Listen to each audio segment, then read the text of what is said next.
is Joel Katz from the Audio Technology program, Maui College.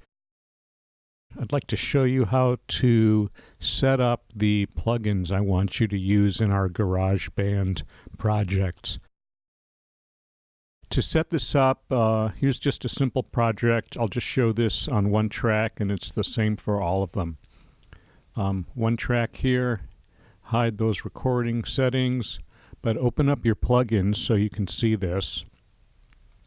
This will default to the GarageBand compressor and the channel EQ. I like the channel EQ. Gives great visual feedback with the analyzer. But the compressor has really bad metering, but we can do better by using the Apple one that comes with the computer.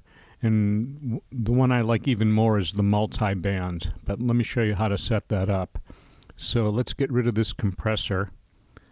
Click to the right, go down to audio units.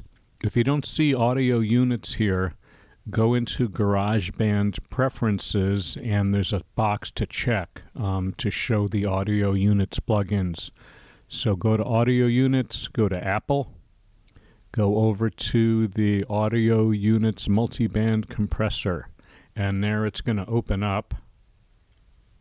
I'll try and zoom in on it and show you what I'm going to do. We don't need all four bands for most of our tracks. Maybe the bass is good, but for in general, let's simplify this. We're going to make a clean slate here, kind of a neutral setting for our compressors. We're highlighting band 1. Set the threshold to 0. It's not going to do anything. Furthermore, we're going to put the crossover band out of hearing range, way down at 12 Hertz. It's essentially doing nothing. Let's click on band 4 and we'll do something similar.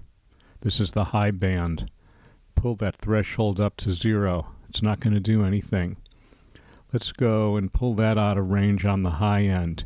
This just leaves us 2 bands to work with, which is really going to meet most of our needs.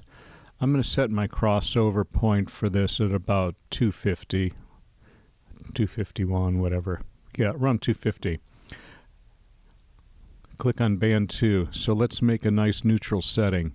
We want all our compressor settings to be deliberate and intentional, not because it defaulted to something. So set it to 0, click on band 3, set that to 0. We're good to go. We have a 2-band multi-band compressor now.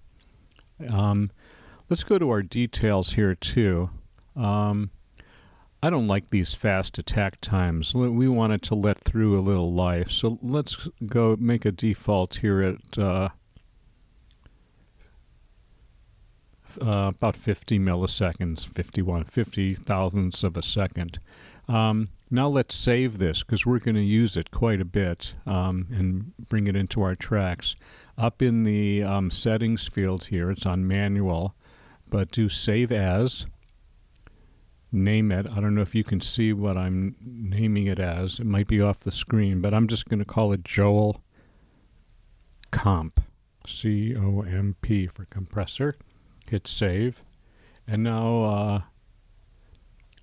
you'll have that as a setting you can always recall. Last thing is I like to have my EQ equalizer. Let's get that so you can see it. First in the chain. So hold your mouse down on it, drag it to the first slot, let go. So now you've got a neutral EQ, a neutral multi-band compressor ready to insert on additional tracks. So if you wanted to do that, I would do new track, make a regular audio track, highlight it. Oh, we're there already. We have our channel EQ there. Let's go in, select our multiband, Apple, AU multiband, and now I can go up to the settings and I should be able to call in my compressor that I saved, Joel Comp, and we're good to go. We have that set, push our channel EQ up to the top, and that's how quick you can set up additional tracks.